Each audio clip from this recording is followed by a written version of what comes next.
And, Carolina was tough. She's like, I have a lot of people that sit on my couch and they think they can talk. Can you talk? And I said, I don't know how to say this without sounding crazy, but yeah, I have a podcast and I talk to myself. I talk to the camera. Did you ever want to give up? No. No? That's beautiful. Never, not one single time. Oh, okay. Yeah, mine's not going to be great. Okay, I thought mine was, I only, okay, anyway, continue. Okay.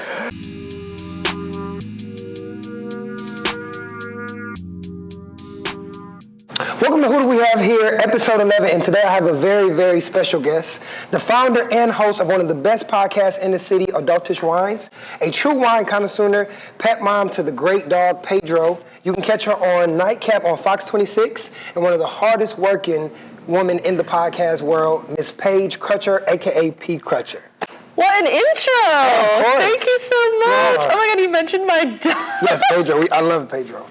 I love Pedro too so much. What kind of dog is he? Okay, I just did his DNA. I don't have it back yet, but I think he's pit, cattle dog, potentially boxer. It looks more like a boxer. That's what I thought it was. Oh, really? Yeah. I hope he's more pit. I'm going to love him just the same. Yeah, he's But great. thank you so much. That's so nice of you. I'm so excited. No problem. So before we jump into everything about podcasting, I want to know, who is P Crutcher? When she closed the door, when you go in your house, it's just you. Who is that woman? Oh my God. I am... Oh, are we getting started here? Oh, yeah. You can. Okay. It's been a while since I've done... Painting. Do I dip the water first? I don't. I just go right into You just go for the color? Yeah, I go right into the color, yeah. I am... Not the best painter. Oh, God. Who am I? Oh, my God, that's a crazy question. I'm the host of a podcast. I don't know how to answer that. I am a kind, caring, funny, loyal individual. Loving. Did I say that? No, you didn't say that. I'm loving. I love people. I love to learn about people. I'm an extrovert, but if the door is closed and I don't have a networking event to be at or a terrible date to go on, I am so happy to be at home. Terrible date. Yeah. I'm just quiet, cool, normal, chill. But if in an atmosphere, I'm very adaptable. Oh, yeah, we could tell on the set. Yeah. It was great. Okay. Yeah, okay. So you said in a recent interview, don't start a podcast if you're doing it for the money. Yeah. And to me, I found that to be a really profound statement. One, because a lot of people, for obvious reasons, we all start things for money, right? We got bills, we got kids. You got kids? I don't have, just Pedro. Just Pedro? Okay. Yeah. So it's a number of reasons why we start things for money, but I want you to break down why you shouldn't start a podcast for money and how can you get to actually making money on your podcast. Okay. So when I had the idea to start the podcast, I was going through a lot with my friends, family. It was during the pandemic time, and I was looking for an outlet or just a way to be more relatable or to show other people's relatability to the world. Just with politics, race, vaccines, so many things going on in the world were tearing relationships that I could literally see happening in my own as well. And so I did not start it to make money, and people think that, oh my God, I want to be a podcaster, and I say, yeah, do it. Do it. It's so fun. But I luckily had worked in production before, so I knew that the amount of time, effort, and to be taken seriously, it was going to be a long time before I made money. And also I wasn't somebody already. I'm not an influencer starting a podcast. I didn't have a large following starting a podcast. So I was starting brand new. From the ground up with another friend of mine who was also just a regular human. So we just both had an understanding that we were going to have to put money into this to ever be taken seriously and to invest in ourselves. And So. Who's someone you look up to in the podcast world that probably influenced that early on that you were watching? So, Alex Cooper from Call Her Daddy. Okay. If you're familiar, she's the most popular female podcaster. Successful female podcaster in the game. She's insane. More than Joe Rogan? I think that I said female. Oh, female. So yeah. But I think they're constantly this in the ratings. She's amazing. She started off as with a co-host, and unfortunately, maybe it was a little messy, their breakup, but she just knew what she had, and she created a very relatable very relatable, fun environment, and her fans and her people, she calls them the daddy gang. I call my listeners the whiners. Like, they just like followed, and she's huge, and now she has a production company. Like, now she houses other podcasts, and so she's an inspiration. Yeah, absolutely. Okay. As creatives, we put together all this work, this time, this preparation, and the numbers don't always show up on the back end. So is that ever a question in your mind when you're putting out your podcast, when you're putting it out every week, does the numbers matter to you? Because I know for myself, I don't look at the numbers. Jonathan usually does that. I hate it. I don't look at the numbers. You don't look at the numbers? Like, sometimes, like, on a reel or something, I'm like, oh, weird that it didn't get more, but it doesn't affect me. I don't lose sleep at night. I don't feel like, maybe I should. Maybe I should be like, wow, I should change up my guest, or maybe that wasn't a good conversation. But, like, I'm not doing it for the money. I'm not doing it for the fame. Like, I do believe that I have that thing that will for sure take me higher, but I'm not going to do it for a viral moment, and I'm really doing it to just, like, have a conversation with the human. And that's anyone from an everyday person to a high-profile celebrity, an influencer, athletes, musicians, or experts, psychologists, therapists. Like, my podcast is for everyone. So I don't know if a reel doesn't get that many hits. Like, okay. Also too on YouTube. Does that bother you as well? No, I mean I started on YouTube late, which I regret. But not really regret, but like should have started sooner. And now that I have, I'm like going for it, and like all things in time. Oh, okay. Yeah, mine's not going to be great. Okay, I thought mine was. Okay. Anyway, continue. Okay. So how hard was it to get to your 100th episode, right? With everything that's going on in the world, life is always lifing, but you persevered, you kept going, you got to 100. So how did you get to the 100th episode, and how hard was that journey to get there? It was really hard. So started off season 1 with a co-host. She decided she didn't want to do it anymore, which was totally fine, and I was like, don't want you to do it anymore. Oh, yeah. Okay. I was like, I'm getting dinner with her after this. Oh, okay. I was like, I don't want you to do it anymore either. I love you so much, but I hate what you're doing here.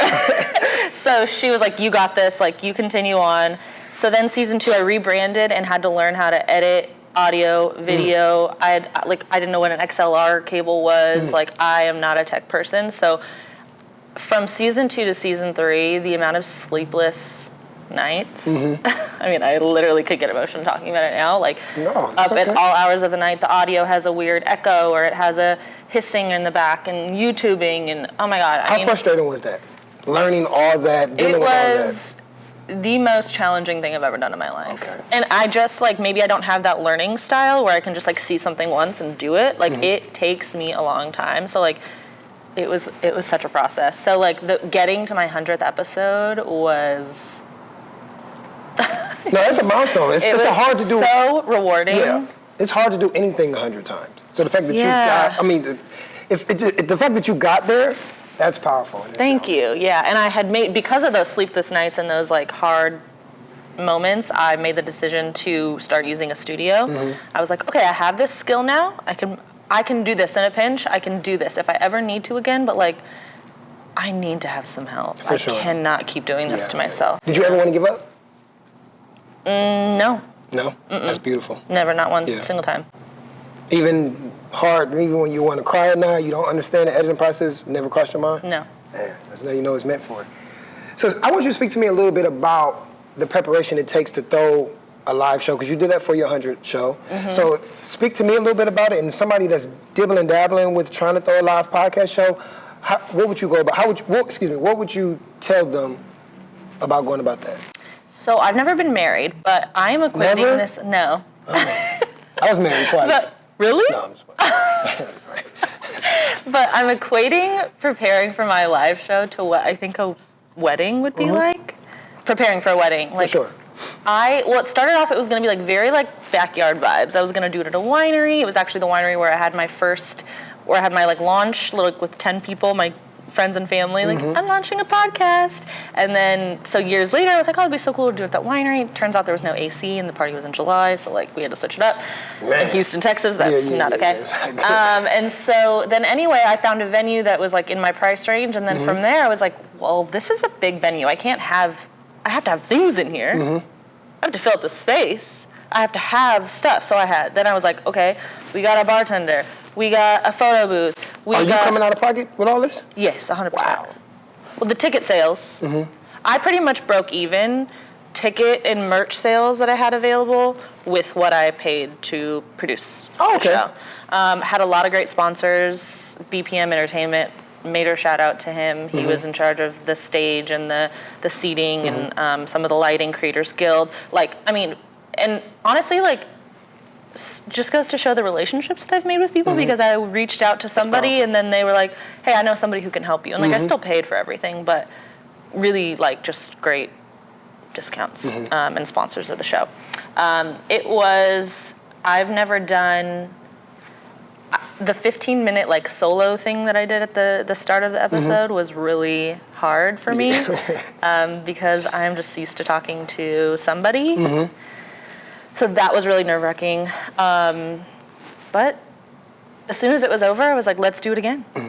Oh, for real? And I will be, yeah. I mean, on a smaller scale. Like, For you can't be sure, doing 100%, 90% shows all the I time. know you said you networked to get a couple of people to help pitch in for the show, but the sponsor thing has really stuck out to me. So how did you get those people to sponsor your show? Just all off because of the genuine conversation you had with them? It was genuine conversation, and it was like, I hope we can continue to work together. I'd love to be a part of the show. I love what you stand for. I love your show. I'd love to have my name associated with that. Man, that's good. I mean, oh my gosh, Women in Wine, Shalena, she reached out to me. So I did it all on my own. I have a thing with like announcing things before they happen. So I made sure I didn't say anything about this until it was like done. And I was like, okay, like now there's no going back. So I announced it on my Instagram. I said, hey, I've been doing something for a while.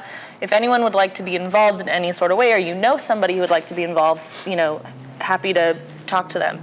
Shalena DM'd me. I've never met her in my life. She is a production, like an event production company. She was like, hey, like I listened to your podcast. I would love to produce your event. And I was like, I just really don't have a budget. I said, I don't have a budget for that. What does that look like? And she said, no, I would love to do it for free. Just yeah. I said, crazy. What? Power of relationships. I never met her before. She was a listener to the podcast. Like, I couldn't believe it. And she did such a phenomenal job. And I learned a lot from her. And she's like, you know, we'd go to lunch and chat before the event and talk about all the specs and things that were happening. And she's like, you don't have this? You don't have this? Okay, girl, like, we got to get you, like, your podcast could be huge. Like, and I was like, listen, That's what I saw when I seen it. Thank you so much. I saw that. Like, I know it's going to be huge. The way it's set up, what you're talking about, I know. And I was like, man, we got to get her on the show. Thank you. We got to get you on this show. I want you to speak to me about how the relationship with the Nightcap and Carolina Sanchez, how did that come about? Oh my gosh, Carolina is the best. I'm saying Carolina. Oh, that's okay. Yeah. Well, I'm saying okay for her. Maybe it's not. Maybe you're one of her enemies now.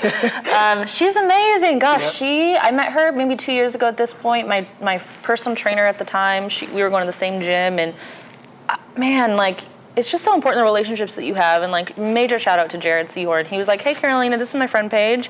She has a podcast. She should be on your show. How do you know him? I joined a gym. Okay. I went to a gym for the first time. And proximity. He was, I guess, like one of the main people at the gym. And I started going to him as my personal trainer. Met his wife, Kiana, who has been amazing as well. So anyway, that's how I was introduced to Carolina. And, you know, Carolina was tough. She's like, I have a lot of people that sit on my couch and they think they can talk. Can you talk? And I said, I don't know how to say this without sounding crazy, but like, yeah, like I have a podcast and I talk to myself. I talk to the camera myself. I'm in a room. It's very bizarre. You actually do one-on-ones. Like, what you don't always have guests on your show. I do solos sometimes, yeah. That's hard. She's like, okay. She's like, so if I put a camera and lights in front of you, you're not going to clam up? And I was like, you wish. You wish I would stop talking. But yeah, the relationship with her and the Nightcap has been amazing. They're just all, even like some of the producers from that show have helped me when I was learning how to edit and stuff like that. Like, they would lend an ear, like, hey, check this link, or send it to me. Let me see if I can help you. Like, I mean, it's just like, I would not have gotten to where I am without people like Carolina.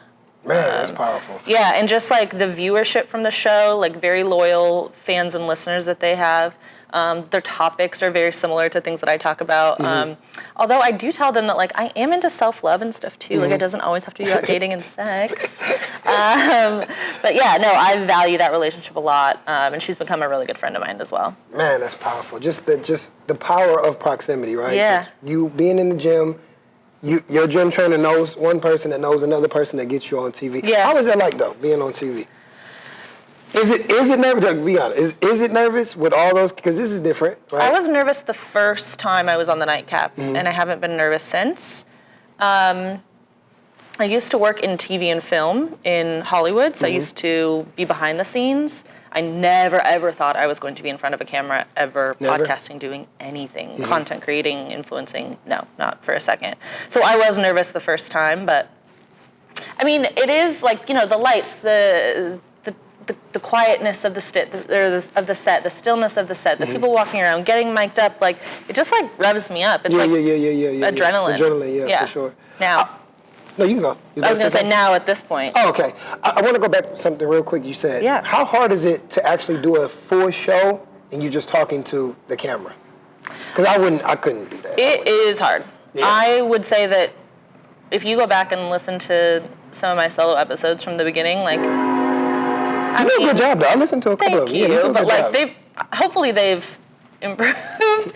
But really, like, the way that I prepare for solo is the same way I prepare with guests. I do it all the day of, pretty much, unless the guest asks me for, you know, some guidance on what we're going to talk about. I'll send to them. But like the way that my brain works, I literally moments before the show write things down on my iPad that I want to touch on, that I want to talk about, and it's the same thing for my solo episodes. Like, what has happened to me in the last few weeks that would be interesting, whether it was bad dates, whether it was I put his arm in the wrong place.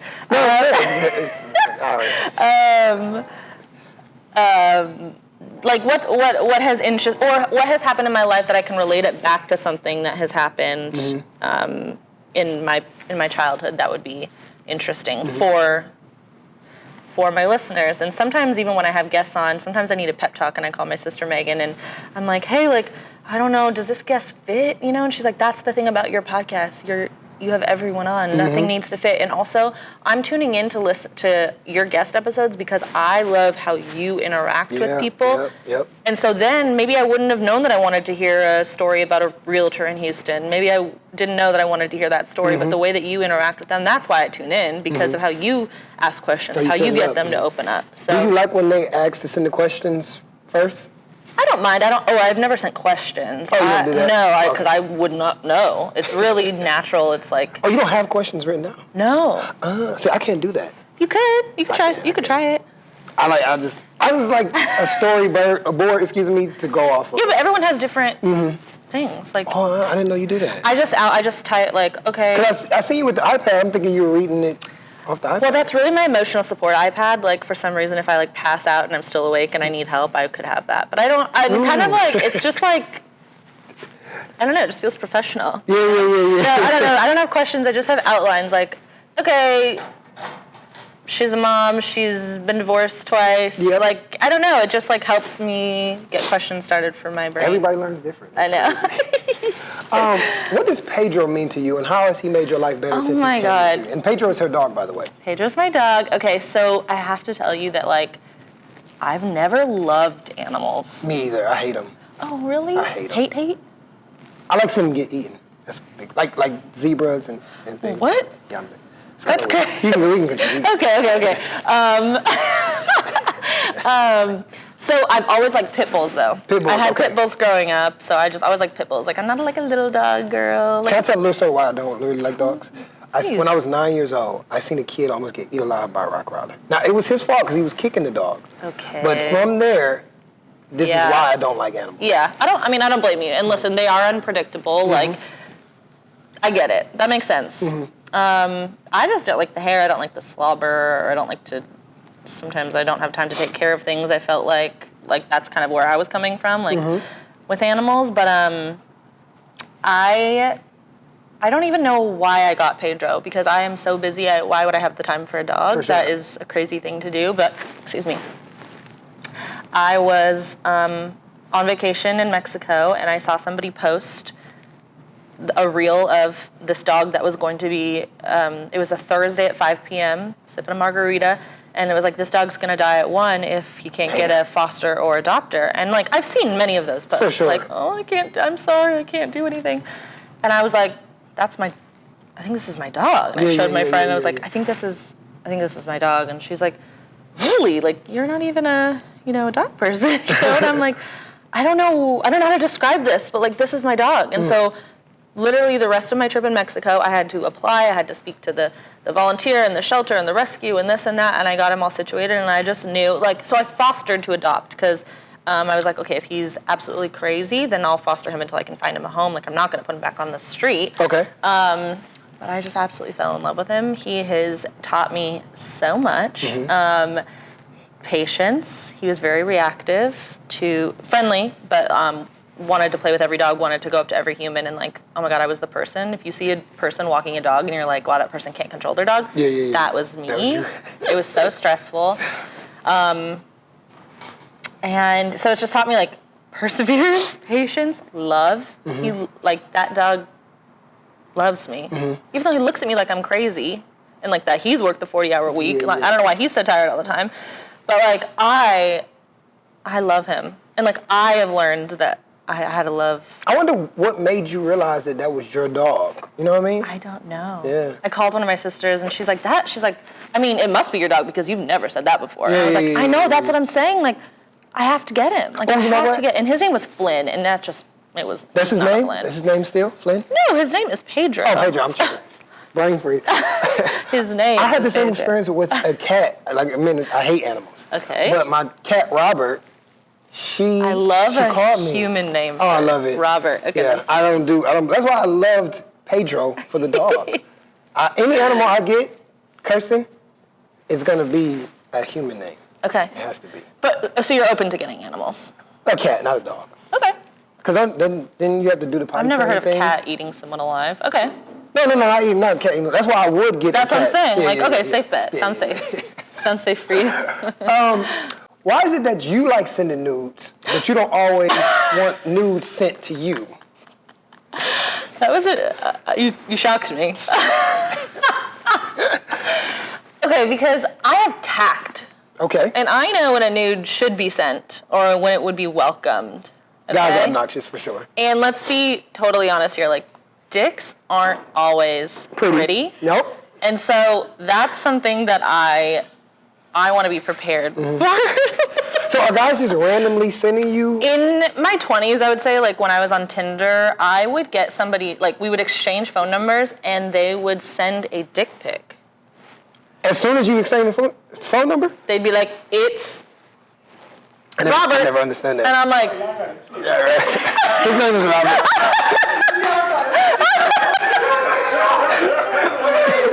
His name is Robert.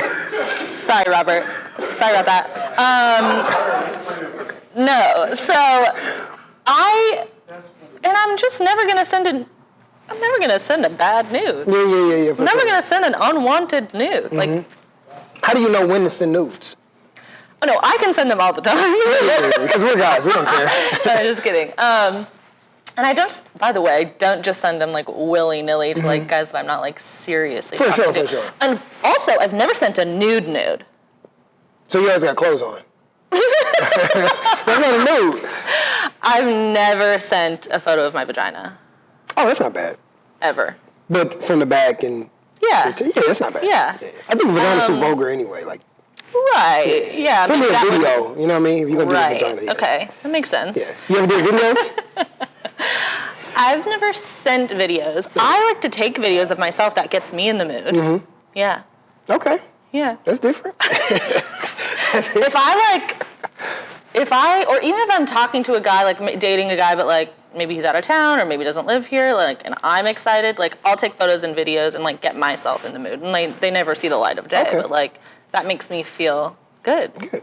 Yeah. Yeah. Okay. How is P's dating life right now? If you can describe it in one word, how is it? Right now at this moment. Or are you I want to be very clear because this may, come out later, right? This episode might air later. Oh, it's going to definitely air later. Yeah. So right now I'm talking to a nice boy, and I'm excited about it. Okay. Yeah. So I hope that when this airs, it still is. Oh, yeah. Oh, okay. But if it's not... Why do you consider him nice? Oh, my gosh. Okay, so I can talk, obviously. For sure. This person can talk. They're engaged with conversation. If I say something... Like, it was almost how you brought up Pedro. Like, obviously, you've been paying attention. For sure. And that's a good, like, host of you, right? Like, that's the feeling that I get when I talk to this person. That's like, good. And I just have a habit of picking really bad Guys. guys. So, I don't think you have a habit. I just think guys, and John hates when I do this. He thinks I'm pandering. Okay. But I think guys are just ignorant.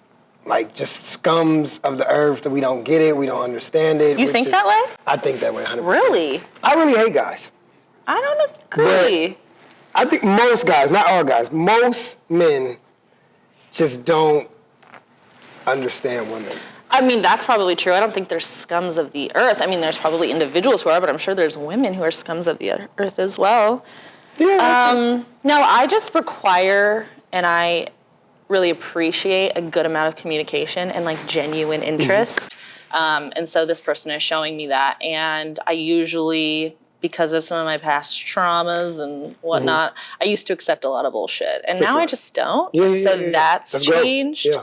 But overall, like even without this guy, let's say in the past few months, I've been off. I'm on one dating app, but it's not very active. But like I've been off the hinges and all of that for maybe 6 months or so. That's good. I'm really looking for a connection that is going to last. I'm looking for my partner. I'm looking for my husband. I'm looking for my man. For sure. I know that's right. And, no shade to the people that are still on like apps and stuff, but like I've been on for a long time. So I'm getting on and I'm seeing you and we already saw each other. We already tried it, or we already swiped no, or you already took me on a coffee date that was terrible. And it's like, why are we back here? So I'm off that. And I'm just like looking, if it's not this person that I'm talking to, I'm looking to meet somebody in the grocery store or, at a networking event, somebody who understands what I do. Would you mind meeting someone at the club?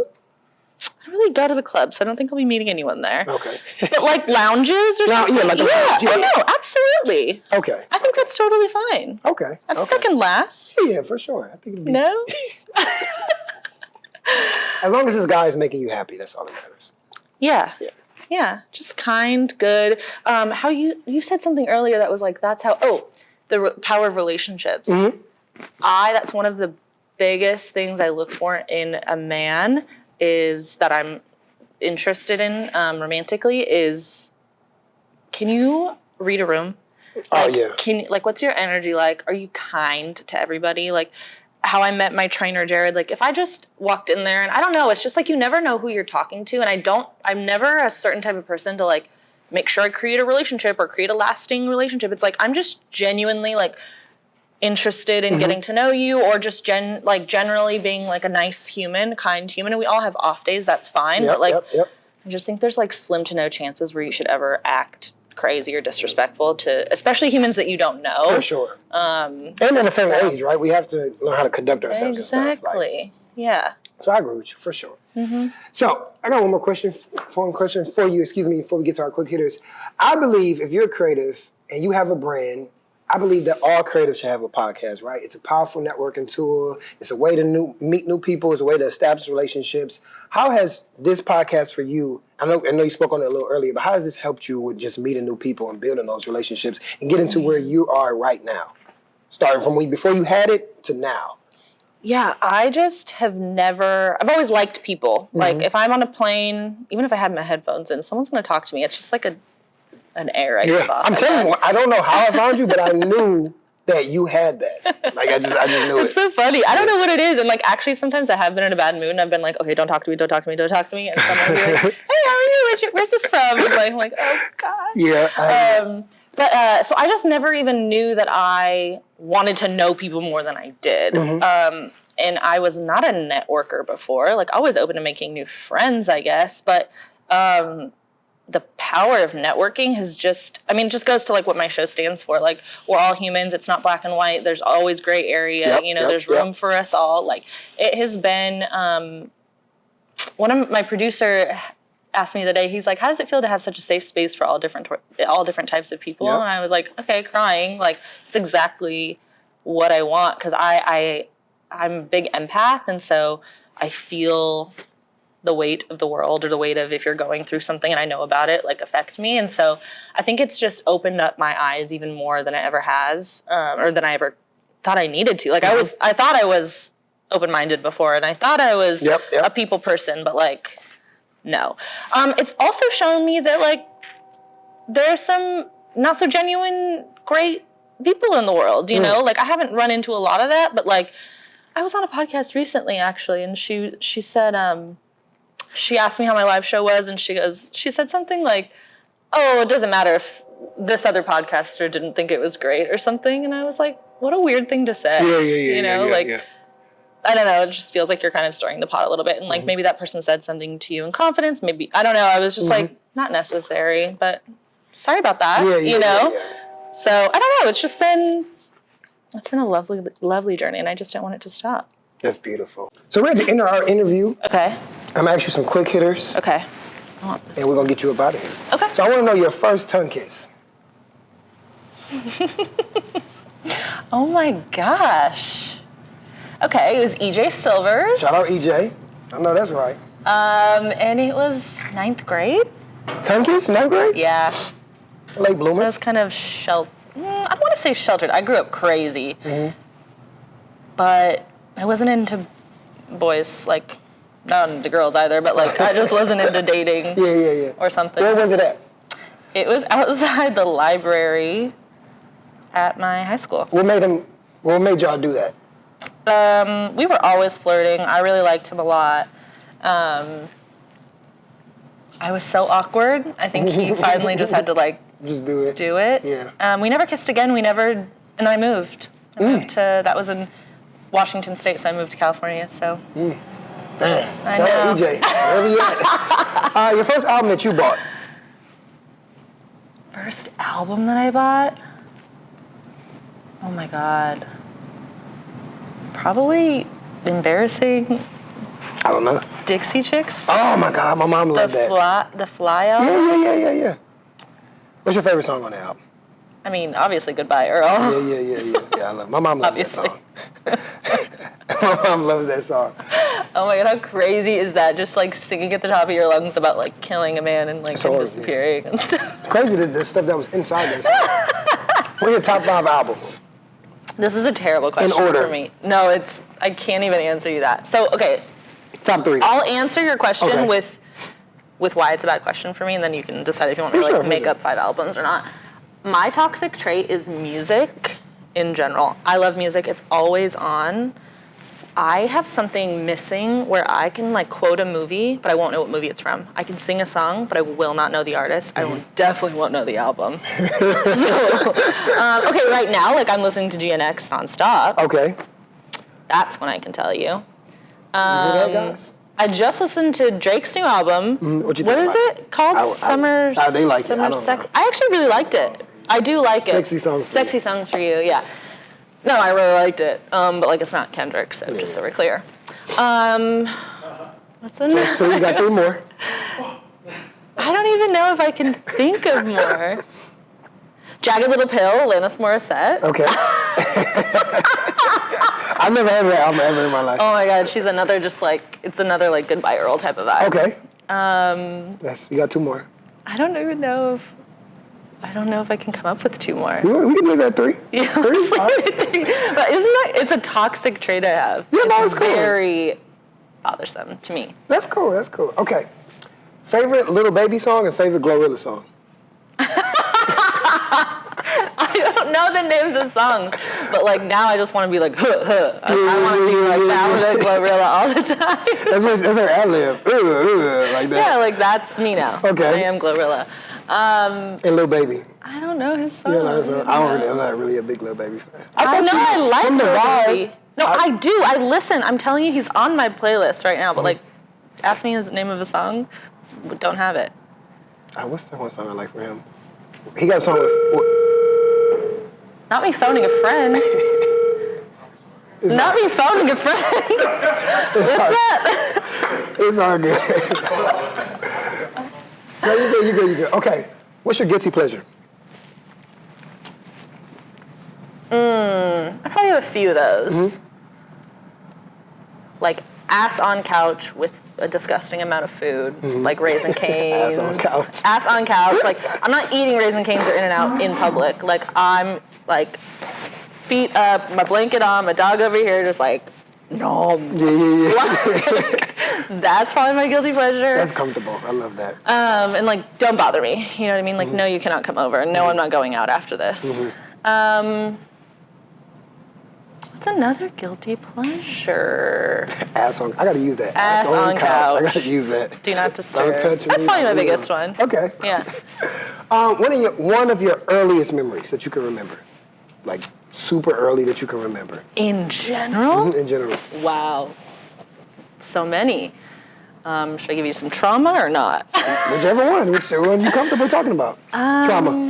Trauma. Okay, so I lived in Washington from DC or the state? State, from 3 to 7. Oh no, I'm sorry. California 3 to 7, Washington State 7 to 15. Okay. So we lived with my grandparents, me and 2 of my sisters and my mom sometimes. But one thing that she would do is promise us that we were going to go get our own house. Like we were going to get out of my grandparents' house. We were only living with them temporarily. So she would take us around to all these open houses and, even like we would like go in the back door. Like we saw many houses that we were going to move into, but like that was never the plan. Like my mom was never going to afford that.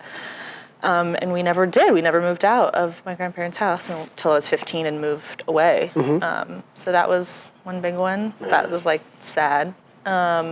Stealing food at the grocery store. Yeah. My mom leaving and not coming. She would like go to get yogurt or coffee cream and like not come back for days. What you mean? She would just not come back. Like she was be in the house? With my sisters. Yeah. Okay. Later found out my mom was a drug addict, and she's passed away since. And I still have so much love and respect and for sure compassion for her. She was going through a lot, but God, there was one of her drug addict friends tried to break in her apartment, like by throwing a chair through the bathroom window. This is all in Washington or California? Some in Washington, some in California. Okay. I smoked when I was 7 years old, 7 to 10, smoked cigarettes. From 7 to 10? Mm-hmm. Man, yeah, it's sad. Cigarettes. What else? I don't know. Yeah, let's end it with something lighter. Oh, a happy memory? A happy early memory? I always wanted to smoke cigarettes when I was 7 too, though. You did? Yeah, I always wanted to. I just never did. Okay. But I wanted to really bad. Because everybody in my family smoked cigarettes, so I really wanted to do it. Yeah, it was fun. Yeah. Until I got caught. Gardening with my grandparents. Okay. Watching Wheel of Fortune with my grandparents. Beautiful. Opening up I guess this is an older memory, but a good memory I have is my grandma opened up my checking account with me when I was 14. Oh, that's beautiful. Yeah, lots of good memories. Okay. Yeah. So what does P want to be known for, and what can we expect from her in 2025? I want to be known for just being myself, bringing joy to people's lives, bringing raw energy, helping other people feel comfortable to do the same. And what was the last part of the question? And what can we expect from 2025 from P? I don't even know because we're just going up. Yeah, for sure. In 2025, I want to host a few more live events. I'm hoping, I probably shouldn't.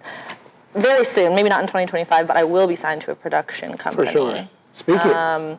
Yeah, that will be happening. Maybe it's early 2026 I don't know, but that's coming soon. Yeah. More just like amazing, cool people's stories to share, and I'm not going to stop. So that's one thing for certain. That's beautiful. Yeah, you can expect me to just keep going. That's beautiful. Yeah. Well, that wraps up our show today. Oh, I was having so much fun. No, it's all good. I want to say though, I think what you're doing with your podcast is amazing. Like I said, when I saw it and I started looking at it, it drew me to it and it made me reach out to you. I'm glad you responded. This was a great conversation. I think you're going to have one of the biggest podcasts in the world one day. I think the sky's the limit. I want you to keep going, keep telling stories, keep providing that information. Because people want to see that, man. I think that what you have going on with AdultishWines is amazing. Thank you so much. I just want you to keep Pedro going. And keep building relationships, keep doing what you're doing. I think you're an amazing spirit, an amazing human being, and I'm excited. I'm happy, I should say, that you came on the show and you did this. I was honored that you reached out when you sent me. By the way, I really liked the way that you reached out. Like, it was, you provided the examples of a couple previous videos. How do they look? I don't know how they look on No, they look great, but it's just, and not that I'm like Because they look better on Instagram. I don't want to say I'm not picky about people's shows that I go on, but it was really nice to be like, I didn't have many questions to ask. You're like, hey, this is me, this is our show, here's an example, would you be available? And so I thought I was like, yeah, absolutely. Perfect. And I loved the concept of it, very cool. And then I checked out some of the other stuff that you're doing at Red Balloon, so thanks for having me on, and yeah, it kind of feels like it's my vibe, like the show is my vibe. I was hoping so. Yeah. Thank you. So thank you. That wraps up episode 11 of Who Do We Have Here, and we're going to show our doodle bobs that we drew. Are you ready? Okay. 1, 2. Boom, there we go. Oh no! Let me see yours. Their reaction. They hate when I do that. That was episode 11. Who do we have here with P Crutcher? You can shout out everything that you have. Oh yeah. So really, I'm just on Instagram and YouTube, to be honest with you. So at AdultishWines, AdultishWhines, at Paige_Crutcher. Episodes drop every Thursday. Come wine with me. Yep. Never a wrap. That's a wrap.